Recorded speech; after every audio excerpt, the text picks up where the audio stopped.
again. And nakipag-usap siya, nagpakita ulit siya sa mga disciples at sa mga tao for them to know and for us to know that I am your God. I am God. Amen? And brothers and sisters, all of us, while coming here and while we have right now the situations, whatever it is, I know that we felt down, hopeless, and this kind of sadness. So what's the lessons of this? Two disciples going to Emmaus was they felt humbled, they became spiritually aware, and there was hope. Nung nalaman nila, nung pagdating dun sa Emmaus, nag-dinner si Jesus Christ with them. Without knowing na si Jesus Christ pala yun, hindi pa nila alam. Until nung sinabi nag-share ng bread. Diba? And then nawala siya. It was Jesus Christ. Brothers and sisters, ganun din po sa atin mga kapatid. Right now, whatever the situations na meron po tayo, we don't know that Jesus Christ is there. We don't know yet. We are not aware that Jesus was there. Tonight, we are being reminded that Jesus Christ Himself is always present to our life. Whatever our situations. How? How, bro Marvin? How? On my mind lately, where have my hope and trust been placed recently? These questions, again, brothers and sisters, we can ponder on, but we need to turn to Him on a daily basis. Amen? So, if we learn to turn Jesus constantly, may each evening before we sleep be a moment to rest. Kahapon, galing kami ng St. Mary's, communion practice ni Kuya Paul for tomorrow. So, I was like, feel down. Then, that time, nagkaroon ng moment na nakaupo lang ako sa area ng simbahan, sa tapat, malapit sa may parish office. Andun si Sis Yen, saka si Sis Mariel actually. While my kids are playing, and then si Kuya Paul, saka si Rachel, nasa loob ng St. Mary's Church. God talked to me, and I praise the Lord for that. That moment, realized that, Marvin, for sure, hindi mo talaga kaya kung ikaw lang. For sure, hindi mo talaga kaya kung ikaw lang yung magdadala. And I felt relieved that this kind of time, God told me a realization na you can do it, but with me, not you alone. Amen? Brothers and sisters, tonight, this is the message also to all of us. You are not alone. Jesus is with you. Jesus is with us. Just turn to Him. And this is what we need to do.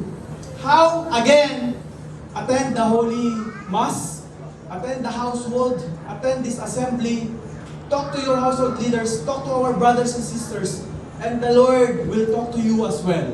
Read the Bible, read the scriptures. And I'm telling you, brothers and sisters, God is alive. Amen? And as we continue, brothers and sisters, let's have the opening worship tonight. You offer and you accept. You ask, you have the presence of God. Sabi ni Bro Marvin kanina, si God nandiyan naman siya eh. But why do we need to ask? Because to acknowledge His presence sa buhay natin. You offer everything that you do. You work, you play the music queen, you work out, for anything that you do. And it gives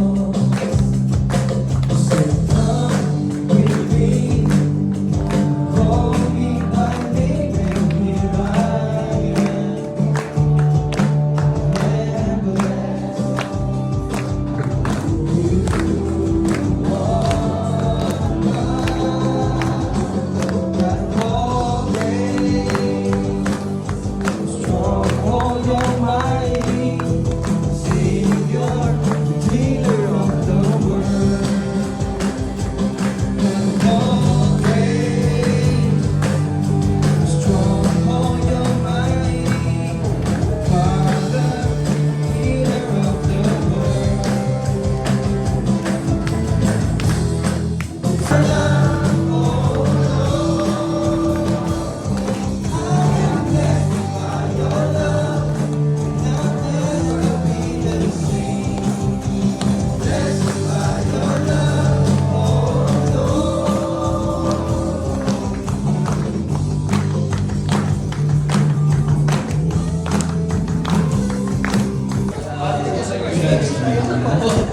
keep on praying of what you want.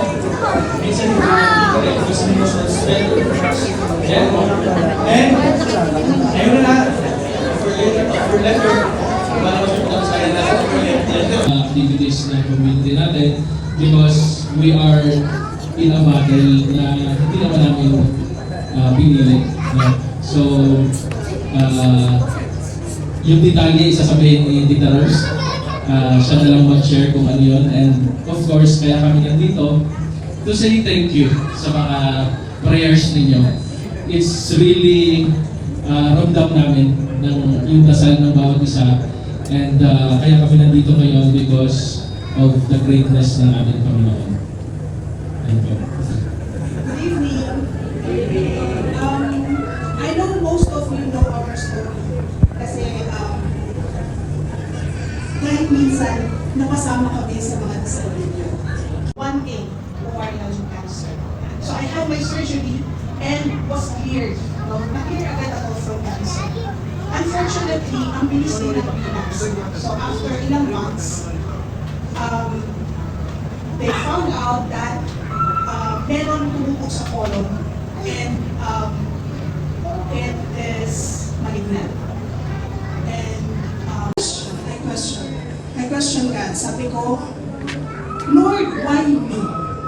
I remember it was on my, on the fourth night after my first chemo. It was very painful.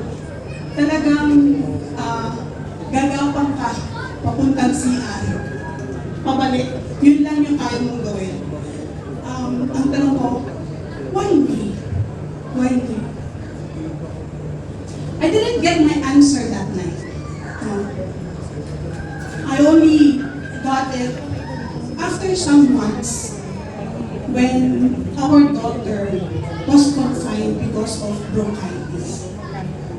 And the answer was, because if I'll give it to your husband, or if I give it to your daughter, hindi mo kakayanin.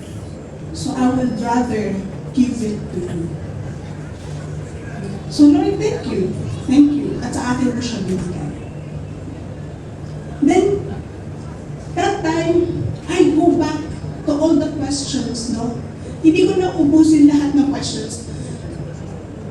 I question God because I realize na God is always with us.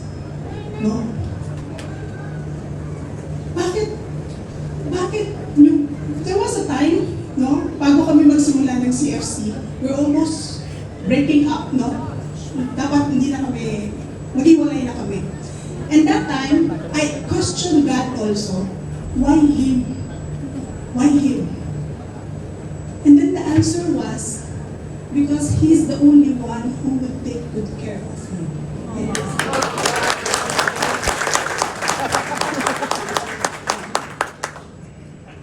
I also questioned God, Lord, why do I have not to endure 4 miscarriages bago mo ibigay sa akin si Maria? Then the answer is, because she will be the reason why you will fight your cancer.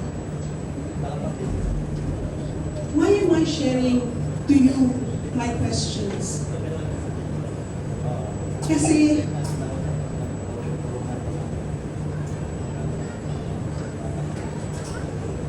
sa haba-haba ng panahon, pinirepare na pala kami ni Lord sa battle na to. And ang kailangan lang namin gawin is tumawid, pagdaanan, huwag kumambay, huwag bumigay. Brothers and sisters, it's not easy, lalo na kung nandito ka sa ganitong sitwasyon. Yes, sasabihin mo lang na, masasabi mo yan kasi wala ka sa ganitong sitwasyon. Hindi mo alam kung gaano kahirap. One chemotherapy in Zuleka is 20,000. One PET scan is 14,000. Lord, I had 4 applications to Canada.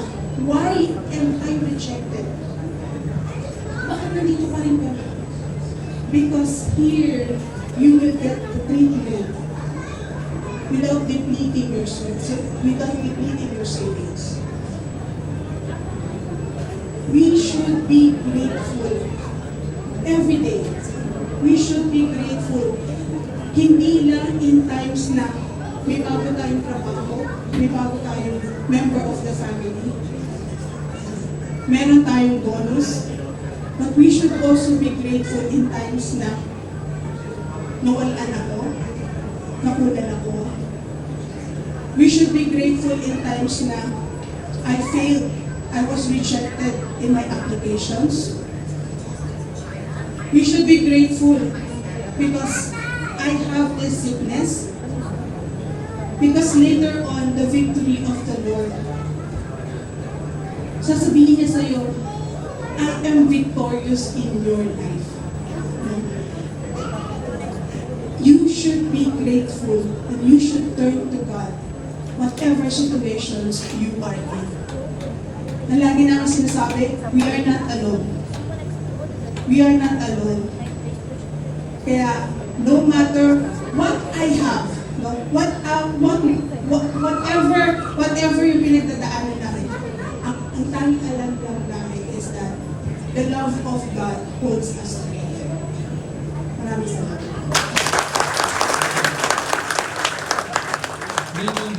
Yan yung kumbaga, point of view ng isang cancer patient. No? So, I will share to you also my point of view as a caretaker, as a parang hindi ko matapos yung sharing ko. But when I heard the news that my wife will undergo chemotherapy, it's really hard for me. It's really tough, no? Takot ako. Ang daming tanong sa isip ko. Ang daming what if, no? And it come to a point na I also asked God na bakit yung asawa ko? And kumbaga, bakit yung asawa ko? She's the love of my life. Diba? And yung anak namin maliit pa. No? Andun yung takot, andun yung I am lost. Hindi ko alam kung paano hanapin. Hindi ko alam kung paano susubukan, di ba? And kumbaga minsan nandun tayo sa sitwasyon na wala na tayong ibang choice eh. Kung di harapin yung isang problema. Kasi that's the only way para makarating ka sa kabilang part ng inyong pupuntahan. So in short, we don't have any choice but to get the chemotherapy. So sa side ko, it's really painful kasi looking at her in pain, I am so helpless. She is so helpless also. Hindi ko alam kung paano siya tutulungan. Hindi ko alam kung paano i-comfort yung pain. Hindi mo maintindihan eh. Sa gabi, pag natutulog sila, doon ako nag-breakdown.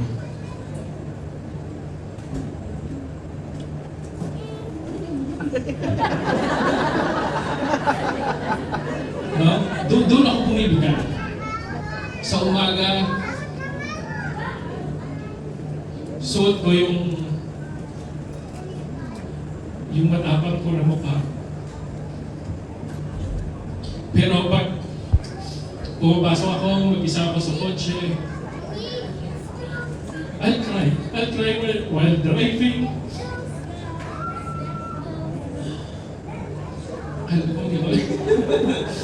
No? And salamat. that's the time na sabi ko kay Lord, Lord, please help me. Hindi ko alam ang gagawin. And one time, I heard a voice na saying, just pray. So that's the time that every time I go to work and then going back at pag-uwi sa bahay, I pray the rosary. I pray the rosary. Pero, gano'n pa rin. I'm praying the rosary or I'm crying while praying the rosary. Nandun pa rin yung iyak, kasi iyakin ako eh. But, yung nagkaiba, I feel at peace. No? I feel shielded ako away from negativity, yung negative thoughts. Wala nang pumapasok sa utak ko na mga negative thoughts na what if like this will happen.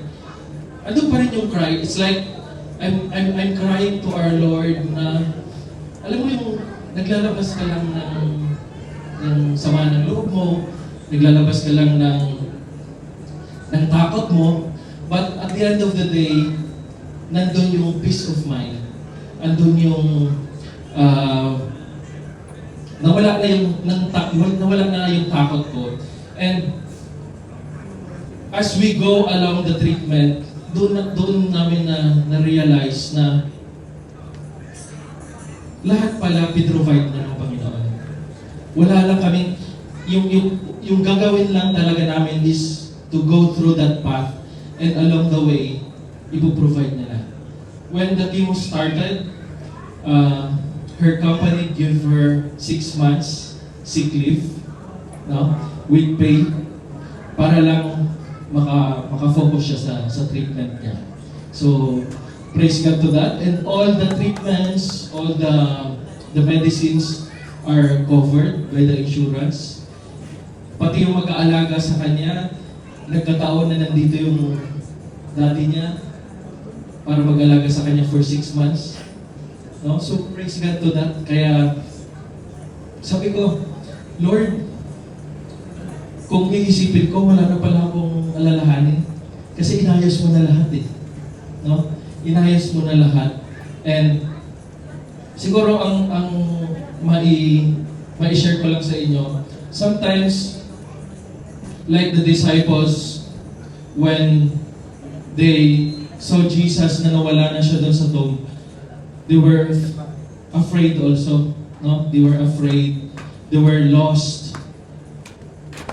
Sometimes ganun tayo. We are so focused on the problem. Nakalimutan natin na mayroon tayong, we have a bigger God, we have a creator, we have a provider ng lahat.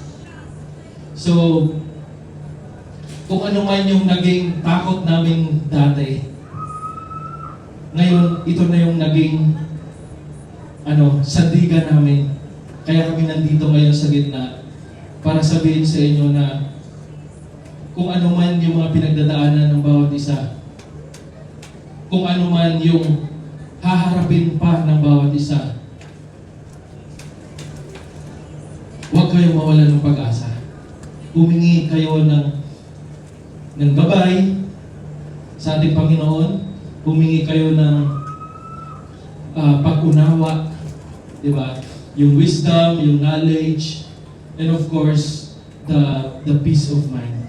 Kasi kung kalmado tayo, we can hear His voice. We can see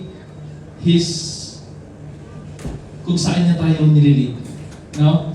So, yun lang po mga kapatid. Maraming salamat sa mga dasal ninyo. I know na malayo pa yung tatahakin namin. Right now, my wife, tapos na po siya ng 6th cycle ng chemotherapy. 8th cycle na pala. Oh, now, she's having na lang the maintenance. No, maintenance. So, praise God to that. Although, medyo may mga side effects pa rin, kahit pa paano. Pero nakakaya na naman niya, pumapasok na siya for almost a month. And yeah, praise God at maraming salamat po sa inyo.